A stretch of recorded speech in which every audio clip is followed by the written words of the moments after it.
At today's French papers. And with us here on set for the French papers is Will Hildebrand today. François Hollande getting some criticism for how he's handled himself in that national interview on Sunday, isn't he?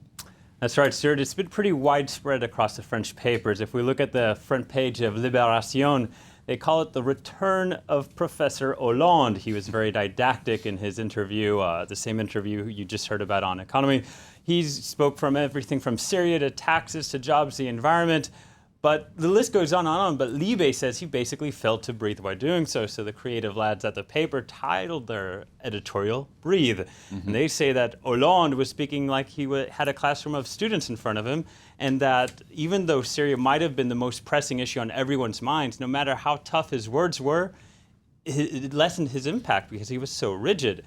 If we look at an editorial within the paper called Dehors et mou dedans, basically means hard on the outside, soft in the middle. That might be what you want from a candy, but it's not exactly what you expect from a president.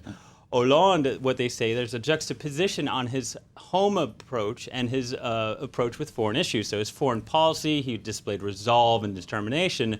But here at home, he's more ambiguous, and critics really jumped on him for that. They said he failed to deliver on issues like rising diesel prices, and he risks upsetting the Greens and also the people within his own Socialist Party who are green-minded. The paper said his repeated goal of curbing unemployment, as you had just heard, is unrealistic despite his steadfast determination. Now, the French writers really picked up on it, and from his body language also to his tone of delivery. That's right. They got into this whole idea of the theatrics of the French president on the stage, and they didn't mince their words at all. Libération, on their blog, they said, comme c'est bizarre, sort of a play on the communication, how strange it was. And what they said was basically, the blog purported itself saying this is a modern communication within politics, and it says the art of this communication was lost on Hollande, and it extends beyond explanation, and it includes things like listening and the words he chose, his diction, and even his eye contact. Now, Hollande was trying to deliver on long-term solutions, but there's so much pressure on him from the public to have immediate results. Meanwhile, in Le Monde, the blog also played a similar, took up a similar idea on this. They called it the besieged general. They say that Hollande was in fact defensive throughout the interview, and at times had to play several roles, from the president to the budget minister to the head of the Socialist Party. On Syria, the blog says that Hollande sounded like a warlord who already had his mind made up, but was just savvy enough to know he had to be a little bit diplomatic and pragmatic. Oh dear, a bit of criticism from the press there then. The Socialist Party, though, heaping praise on him, perhaps not surprisingly, saying he'd silenced his detractors. That's right, and we can listen to what they say, but if we read the papers, we know that's not true. If we look at the Conservative UMP party's reaction, they say Hollande was inconsistent and lacked conviction. Meanwhile, the Parti de Gauche, that's the left party here in France, said there's smoke at the Élysée. They said Hollande's government mishandled the Syria issue, and the Greens say he was inadequate and disappointing. That leaves a centrist in the middle, and they say he was flippant on every issue.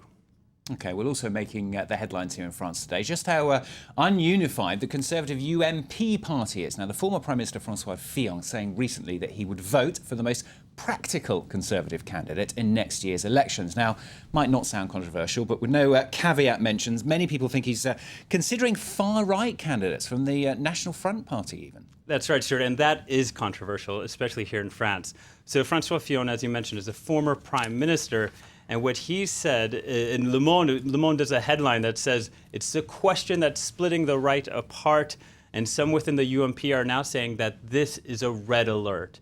Others are, backing Fillon on this, but it's raising eyebrows, and prominent centrist Jean-Louis Borloo has said that any aspirations a Conservative UMP party had of joining his centrist party, that's now dead in the water.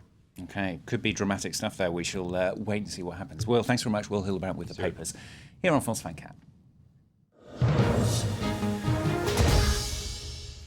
Coming up for you, of course, the very latest on Syria. I'll be talking to our international affairs correspondent, Eduardo Quay, shortly. And in Focus, we have a special report following the crew of a Spanish rescue boat as they save the lives of hundreds of refugees as they desperately flee their homes in Africa in the hope of a better life. That's all in the next half hour after the break on France 24, so don't go away.